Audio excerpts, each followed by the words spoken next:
My hat's off to the media that went into the water to take the pictures of those families and children. But there were over 10,000, there were 15,000 earlier this week, and there were 3,400. The question becomes, where did they go? And I would anticipate by the time we get through with this press conference today, that encampment will be closed. I am highly suspecting that that will be closed, and therefore we hear silence. My father has oftentimes said the opposite of love is not hatred. Reverend Jackson has taught us that the opposite of love is indifference. When people don't speak on it, when people don't show up, when people don't comment on it, there's an eerie silence. Reverend Martin Luther King has shared with us, at the end of the day, it's not the words of your enemies, it's the silence of your friends. We're asking people to speak up, speak out, and lend your voice. And today, going forward, you're going to hear on the items that we would like to have. Where did the people go? Just the other day, 3 days ago, there was a plane load of persons that had come from Afghanistan, unaccompanied. They were welcomed into our country as refugees. Afghan people, and we welcome them. Have we seen a plane load of Haitians arrive in Chicago, and we have a substantial Haitian community here? We pride ourselves on being a city that was founded by an Haitian who unfortunately got run out of this very city because of racism then, and we don't honor him appropriately now. Haitians, we owe a tremendous debt of gratitude and also economics to. They've been raped, robbed, and pillaged for now over 230 years since 1791, when they first made the strike and the blow for freedom. Haitians have been an ally from the Battle of Savannah and sending us troops, over 500, down and helping us fight as patriots for American independence. There would be no Louisiana Purchase had there not been freedom in Haiti. That forced the sale of Louisiana and Arkansas and Oklahoma and everything west of the Mississippi. There would be no great America had there not been a Haitian revolution. Haiti should not be a debtor country. They're a creditor. We owe Haiti for the sacrifices that they've made, even upon receiving their independence. Then the United States went in there to be a muscle man and forced them to pay reparations to their enslaver. Haitian has a torturous history. But the good news is the Haitians are resilient, they're fighters, they were there seeking justice, and they need hope, and that is our responsibility. So I want to thank you, Dad, for having sent me down there and the focus, and we do plan on going back to see then and now, and as I would anticipate, it's going to be vacant, it's going to be cleaned out. They have moved the people, given them no rights of the opportunity to seek asylum in the United States.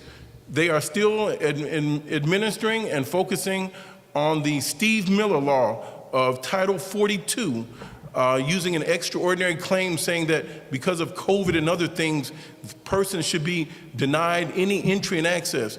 And I also asked the medical team down there, well, what about COVID? They said they did not have one COVID case in the camp, which means they didn't test for COVID.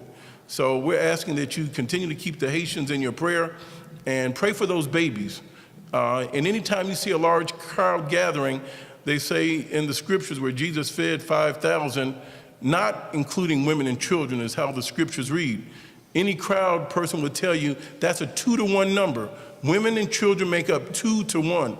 There were over 15,000 persons down there, mostly women and children, and they were not given the opportunity to seek asylum in the United States. Thank you, John. I want to turn to Anastasia Sanat, the difference between a migrant and a refugee. We need to make that distinction as news media. Sure, Reverend. Thank you all. Thank you for coming. Again, my name is Anastasia, A-N-A-S-T-A-S-I-E, Sanat, S-E-N-A-T, and I'm the president-elect of the Haitian American Lawyers Association of Illinois. As Jonathan correctly pointed out, migrants are treated differently than refugees. And the reason why the migrants are treated differently than refugees is because they don't have any status in the United States. They are seeking status in the United States. They are seeking to become refugees. And in the United States, our immigration laws very, very complicated, and they actually have to pass the first step which is to establish that there's a credible fear of returning to Haiti. Some of them have come from Chile, some of them have come from Brazil, some of them have come from other parts of Central and South America, and therefore they haven't been in Haiti most recently. And so establishing that first step, credible fear, is hard for them to do. And so they're placed in expedited removal proceedings and then put on a plane, as Jonathan pointed out, and then sent back to Haiti. Now, if they're able to establish that, then they have an opportunity to seek what is called asylum. Asylum allows you to establish your status as a refugee in the United States, actually internationally, because the United Nations has created this definition of what a refugee is. Race, religion, nationality, membership in a particular social group, or a political opinion. If you can establish that you're a refugee, then that is how you will be able to then get Medicaid, medical assistance, refugee assistance, food, shelter, clothing, all different types of things. And then, of course, then you can come and become an immigrant, like my parents, like Daphne at the end of the table, where then you can get on a pathway to citizenship. Immigrant meaning the green card, you know. And so that is why these migrants who have been duped, bamboozled by other people in the international communities and gotten them here, they still need an opportunity to seek asylum. That's what they should be given, that opportunity. Let me say before I bring on our next speaker, Daphne Renee, the moment is that we'll be meeting every Monday night with Haitians until this matter is resolved. If you meet here on Monday night, we also have a plan here for people who want to leave the camp and come to Chicago. To the other Haitian members, family members who are here, the city itself, the city is a city of refuge. So those, we are appealing to the government to allow Haitians to come to Chicago. Other citizens felt the same way. Also, if we can give $2 trillion to Afghanistan on a failed war and bring them to America as refugees, the migrant, the asylum, the refugee, they come as refugees. They come getting all America has to offer to the social justice priorities. So we want refugee status for these Haitians. The president was killed a few months ago, and the prime minister is a suspect in the case. There's no functional government in Haiti. So send them back after the earthquake, already in crisis. It's confounding crime. People have not been there for long, and some people in Brazil 3 and 4 years trying to get to America. And so I want Daphne, respond, Daphne. Good afternoon, everyone. My name is Daphne Antoine. I am the president and founder of Compassion for Transformation, where we work with our partners in Haiti to collaborate on education, employment, and entrepreneurship opportunities, which is what the Haitian migrants are looking for here in the U.S. So thank you to the Reverend and all of you who are here today to stand in solidarity with our Haitian brothers and sisters, as well as our neighbors. So I want to say that we, the Chicago Coalition of Haitian organization, we stand in solidarity with our Haitian brothers and sisters who are seeking refuge, who are desperate because of the lack of economic opportunities in Haiti, because of the instability in our political, So we also want to address how there are organizations here who are willing, who are ready to help. And so if the Haitian migrants get the opportunity to come and seek asylum, we will be here. We are here. We want to help. Give us the opportunity to help, and they will not be a burden to the United States. And my personal immigration history is that my family came here because of when there was a lack of medical providers here in the U.S. And so my grand-aunt husband was a doctor in Haiti, and he came here as a nurse to fulfill the shortage that was here in the U.S. So he came here to serve, and he did that until he retired at Cook County Hospital. And so here I am, a Haitian American, contributing to this country. I have my son here, James Wisdom, and we are a loving family, we are respectful people, we are hard workers, and we are just looking for a chance to live the life that every human being should live. And so the Haitian organizations are here. We want to help. We kindly ask that the refugees, the immigrants, be given the right to seek help. Well, thank you, Daphne. We share over 2,000 miles of border with Mexico and America. Poorest people in the world, on parts of it, looking to the green grass, flowers blossom in America. They come across that river to get here. Haitians had to come across the Atlantic Ocean in rickety boats. So different. Rich nation in the world, across the street, the poorest people in the world. That's a moral issue. We're at least a $2 billion budget for Haiti. Matter of fact, if we look at South Central Latin America with a major budget, as we do in Europe, most of the people who are migrating here would stay home. If in fact we invested as we invest in Europe. In Europe, they get 50-year loans, and 2% government secured. They get all kind of access to America, and we see our neighbors deserving, and it's mutually beneficial, I might add, for them. Any questions, media?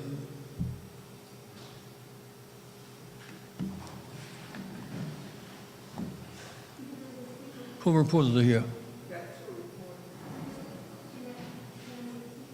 Oh, the other Daphne. Before the press first, please. Who's the press?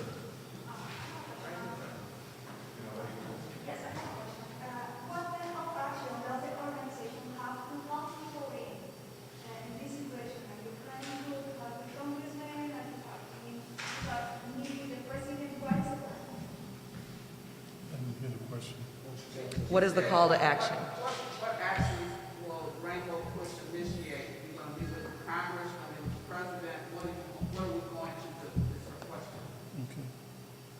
One, they can move here. They'll be welcomed by families here and by Chicago's sanctuary status as a city. We will meet President Biden directly. We'll send him information. We have a foreign policy for Europe. We said that the shortest war was Afghanistan. We've had troops in Europe since 1945, securing Europe, fear that Russia will overrun it. Troops in South Korea since 1953. So the longest war, that's really not true. Now the Haitian crisis was in the 1700s when they came here to free Georgia and free America. Yeah, we treat them in a niggardly way, and we deserve better.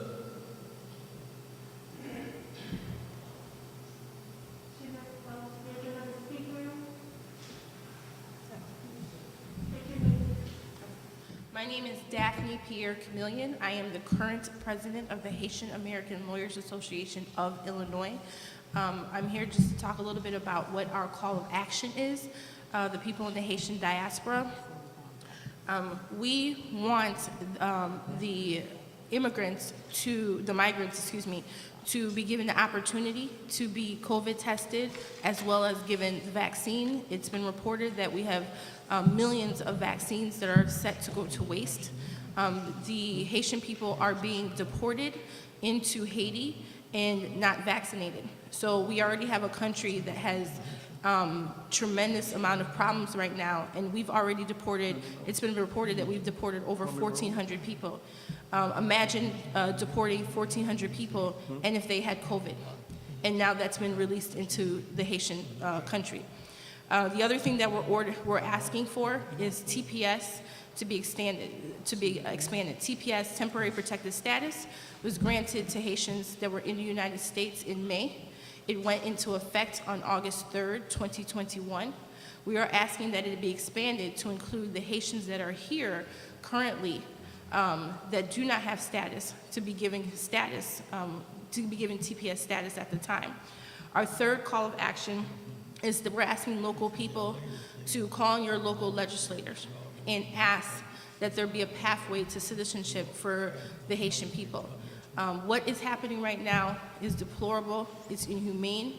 We're asking that people be treated fairly and humanely, because we are people first. It doesn't matter where you come from. And lastly, if you're in the Chicago area or even outside of the Chicago area, if you want to support what's going on. There's lots of organizations. We are, Haitian American Lawyers Association is connected to Haitian American Lawyers Association in Florida. We're connected to Haitian Bridge Alliance. We're connected to Haitian Congress of Fortify Haiti. There's lots of organizations that are doing work.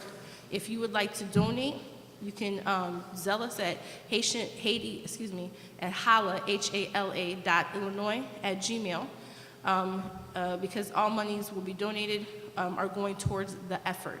But please understand, Haitian organizations are, obviously we're aware of the situation, and we are all trying to work together to help the Haitian people on the border and the Haitian people who are in detention centers, because there are thousands that have been sent to detention centers, but they have to be processed. And where are they going to go afterwards, right? We're in Chicago.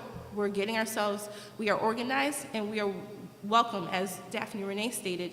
We're welcoming them, and we're here to prepare them, because it's one thing for them to come here, but they need shelter when they come here, and then they need legal assistance. And people may know or not know, you're not, for federal law, for immigration law, you're not automatically given an attorney. So there's going to be organizations, pro bono attorneys, immigration attorneys that can assist these people so they can navigate the legal system. The RC went back to Haiti, elected as president, democratically, military overthrew IRC. Secondly, the need now is to say to Haitian people who are there, to our government, welcome to Chicago, enough families here to receive them. Thirdly, you see white supremacy in foreign policy writ large here.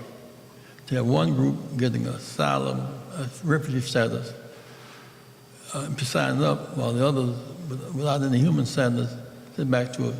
Haiti was in crisis when the president was killed and the prime minister was suspected. Then the earthquake, the Afghan deportation problem came in. Then Hurricane Ida came in. We're going to put Haiti on the back burner. Haiti's on the front burner again. We're going to keep it right there till something happens.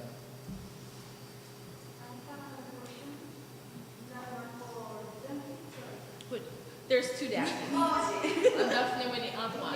Like, what went through your mind when you saw this picture in internet and TV?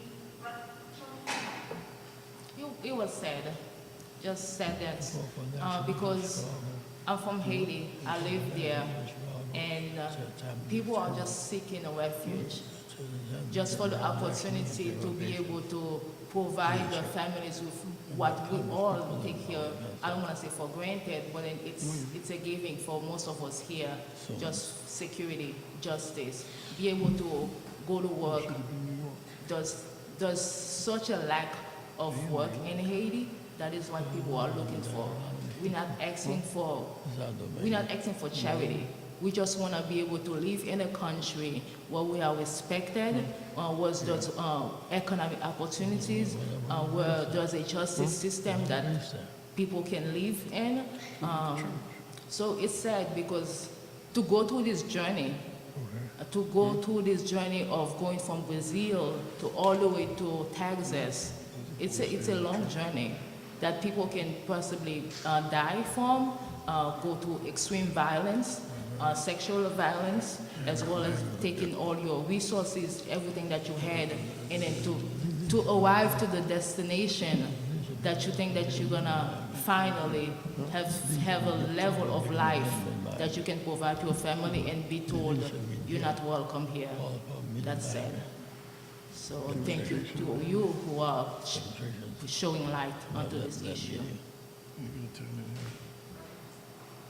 there any impacts for those who have been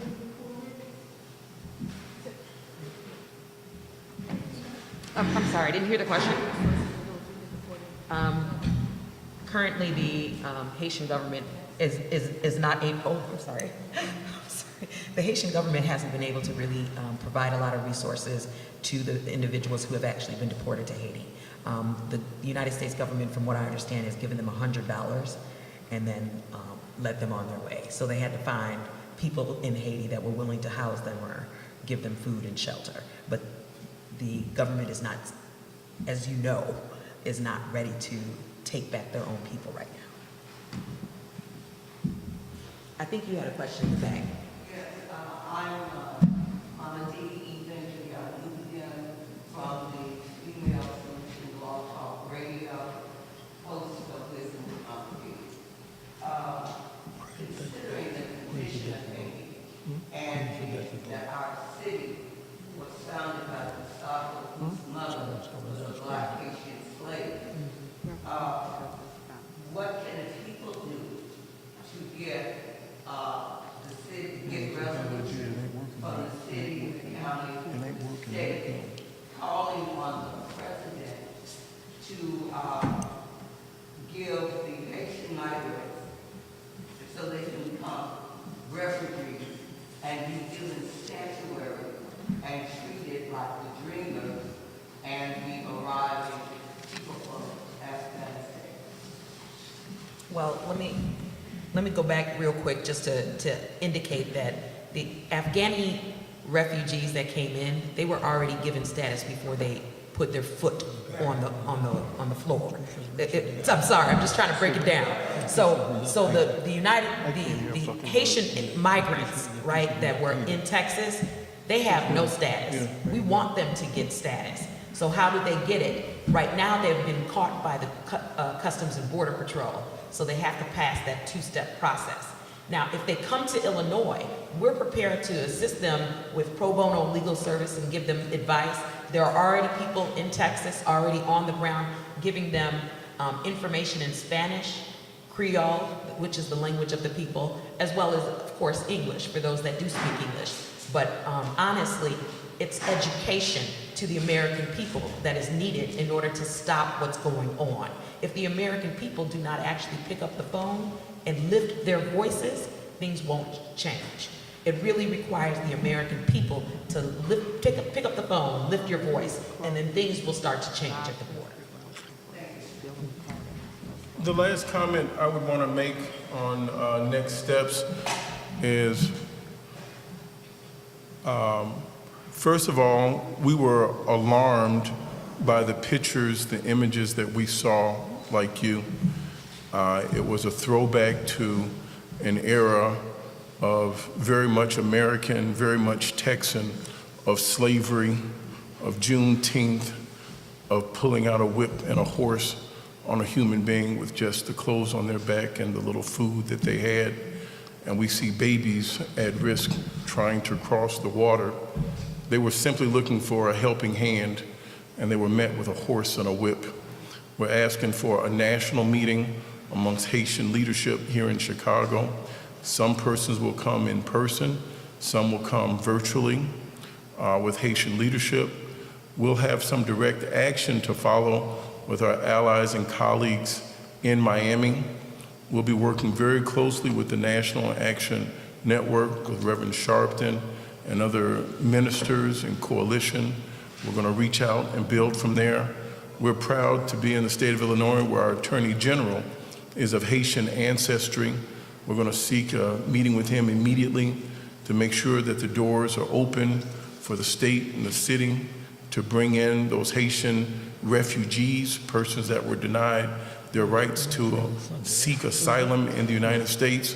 And the last point is when the U.S. Special Envoy resigned and specifically spoke with the Secretary of State and said he was resigning because of the inhumane treatment and the expulsion of the Haitian people. We were trusting in our government officials, but we thank God for the courage of the U.S. Special Envoy to Haiti. He saw something and has not been able to share it with the public that was so horrific that he said it was inhumane, the expulsion process. So we do want to know more about that so that we can follow up. A career diplomat, it frightened him what he saw that was unprecedented to happen, and we do want to get to the bottom of that as well. Sunday, there's a rally of Haitians in Federal Plaza at 2:30. 2:30? Yes, 2:30 p.m.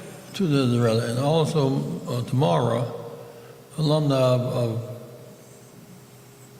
Simeon will gather around the school at Simeon tomorrow. Went there yesterday. 104 students present, with the 1,400 students, because they the terror squad operating through internet now, scaring children away from coming to school.